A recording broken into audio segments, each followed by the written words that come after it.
Bismillahirrahmanirrahim. Assalamualaikum warahmatullahi wabarakatuh. Semangat perubahan, salam kedaulatan rakyat. Bukan karena kita dendam, tapi itu faktanya tuh. Kenapa dua mahasiswa dari Solo bisa minta judicial review? Kenapa kalian tidak minta presiden di-impeach? Lebih tinggi moralnya kalian. Coba lakukan itu.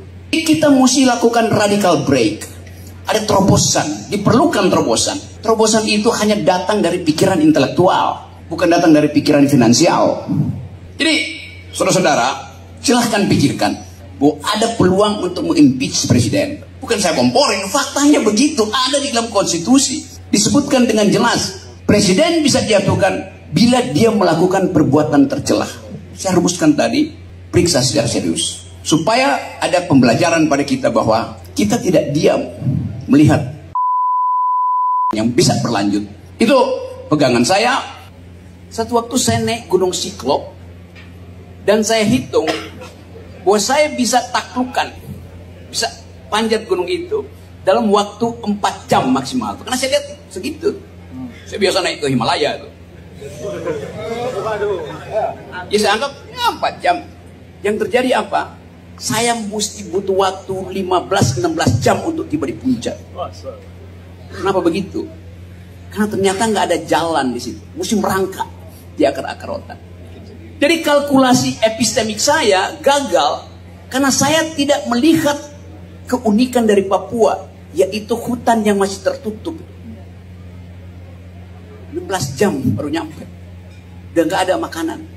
Di atas Papua, di atas Gunung Siklop itu, saya menemukan sesuatu yang unik. Itu 2 hari lagi, itu malam Natal di Papua. Lalu teman-teman anak muda Papua ajak saya untuk beribadah di gunung itu. Yang datang adalah Kristen, ada Muslim. Doa Natal itu dibacakan oleh seorang Muslim perempuan dari Jawa. Jadi Anda bayangkan pengetahuan saya itu mendasar tentang Papua. Ada toleransi di situ. Dan itu menunjukkan bahwa ada kesepakatan untuk menganggap bahwa kehidupan kita harus dirawat dengan saling menghormati keyakinan. Sekarang Papua jadi hotspot internasional.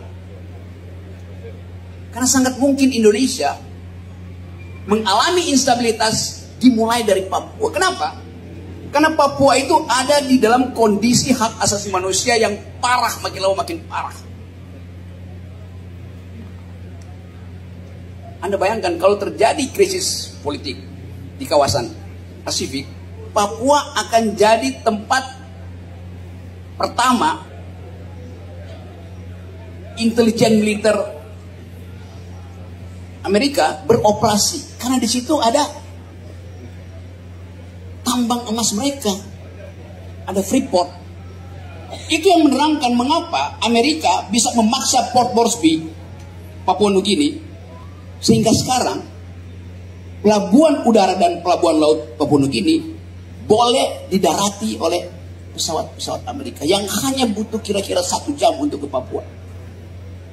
Jadi Anda bayangkan kalau terjadi krisis politik dan Indonesia diminta untuk menentukan sikap, proksi Amerika atau proksi Cina. Kalau kita bilang nggak menjawab pun itu dianggap, bagi Amerika, kalau ada pertanyaan itu, Indonesia akan menjawab, artinya Indonesia fraksi Cina. Maka dimulailah kasak-kusuk diplomasi di Papua misalnya. Eskalasi pelanggaran HAM dinaikkan. Maka ada alasan Amerika untuk mengatakan, perlu intervensi humanitarian di Papua yang sekarang terus-menerus jadi sinyal internasional tentang pelanggaran HAM. Apa artinya intervensi? Humanitarian intervention. Ini ada anak-anak HI. Artinya ada hak Amerika untuk mengatakan bahwa demi kemanusiaan tidak boleh ada yang menghalangi bantuan internasional masuk ke Papua. Sekarang pemerintah Indonesia menghalangi, bahkan wartawan bisa lapor di situ. Kalau itu terjadi dan Amerika bilang, oke, kita terapkan no fly zone di atas Papua. Gak boleh ada satu pesawat mendarat di situ. Mendarat ditembak. Jadi Papua itu adalah hotspot. Papua itu adalah bara yang tiba-tiba bisa meledak.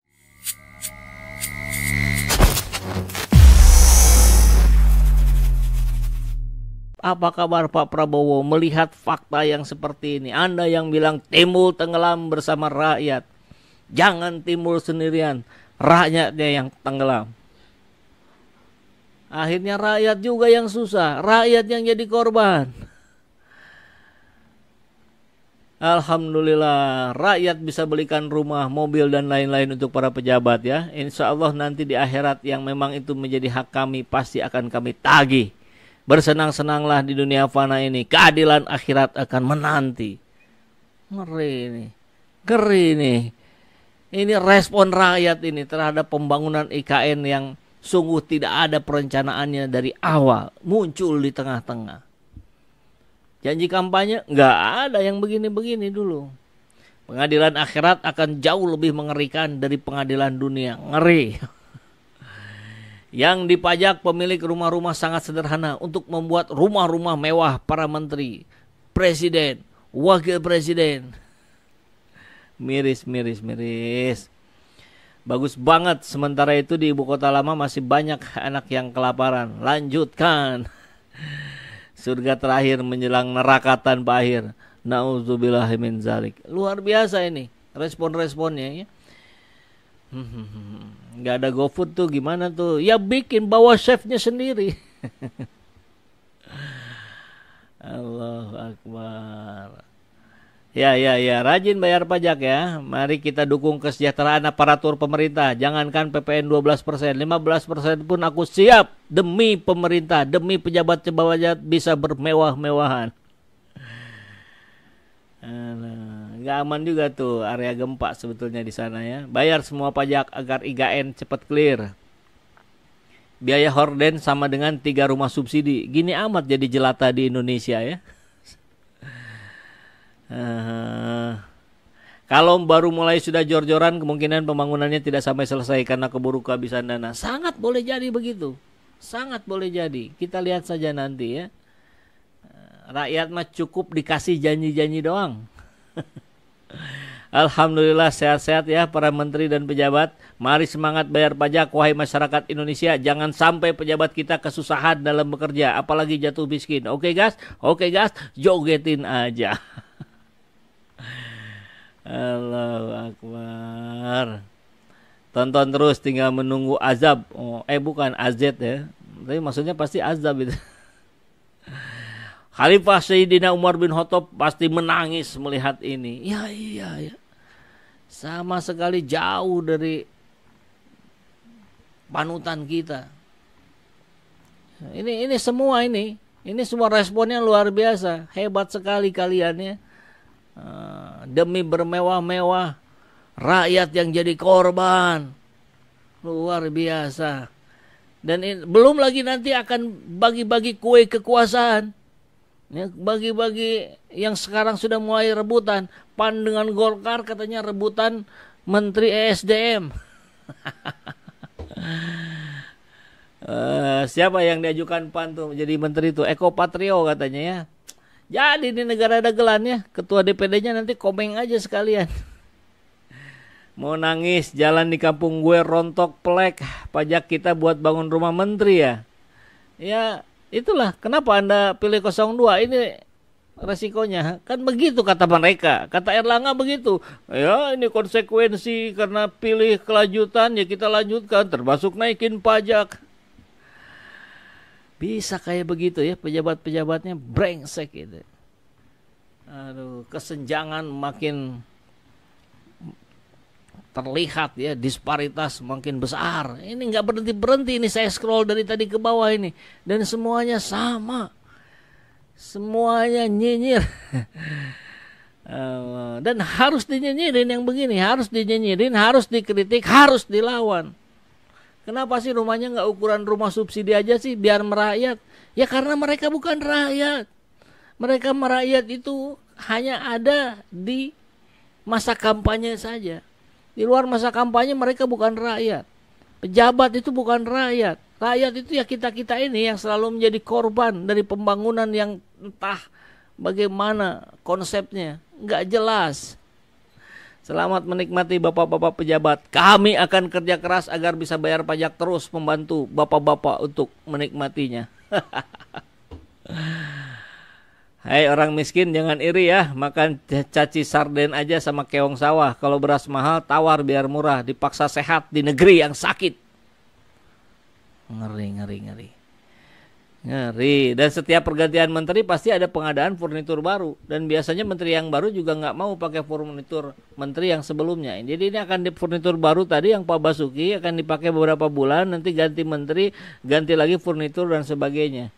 Luar biasa. Pejabat Indonesia itu harus dimuliakan karena mereka selalu siap untuk korupsi. Wow. Ngeri kali ini ya.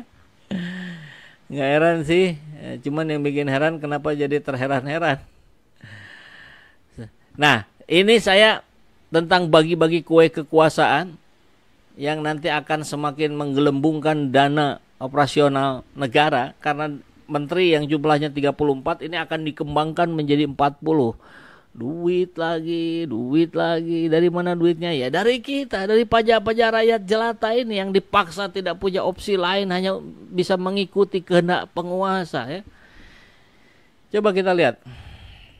Ini pesan dari Kiai Haji Atian Ali M. Dai MA. Bagi-bagi kue haram. Hati-hati nih ya buat orang-orang yang kemarin menuduh Prabowo Gibran curang kemudian bergabung. Beberapa tokoh partai dan politikus di negeri ini acap kali menampilkan kemunafikan dalam berpolitik, sekaligus menunjukkan telah sirnanya idealisme pada diri mereka. Bagaimana tidak? Dalam pemilu yang lalu, partai-partai pendukung paslon 01 dan 03 hakul yakin jika kemenangan paslon 02 murni hasil dari kecurangan yang terstruktur, sistematis, dan masif. Karenanya, dengan penuh keyakinan akan adanya kecurangan, mereka pun mengajukan gugatan ke MK di tengah-tengah keraguan mereka jika MK akan mengabulkan gugatan. Ketika terbukti keputusan MK seperti yang telah diduga sebelumnya, mereka pun tak hanya sekedar menerima keputusan MK, bahkan beberapa tokoh partai menggelar karpet merah mengundang kehadiran paslon terpilih, bahkan tanpa malu-malu lagi mengemis posisi di kabinet mendatang. Dengan kata lain, mereka siap ikut melahap kue yang mereka yakini itu haram. Pengkhianatan ini memilukan sekaligus sangat melukai dan menyakiti para pendukungnya yang telah berjuang mengorbankan waktu, tenaga, pikiran, dan bahkan nyawa. Sangatlah layak jika dengan perasaan muak kini para pendukungnya terpaksa mengucapkan selamat tinggal untuk selamanya. Kita lihat siapa tokoh nasional kita, siapa partai kita yang kokoh untuk berada di jalur untuk melakukan perubahan di negeri ini. Assalamualaikum warahmatullahi wabarakatuh.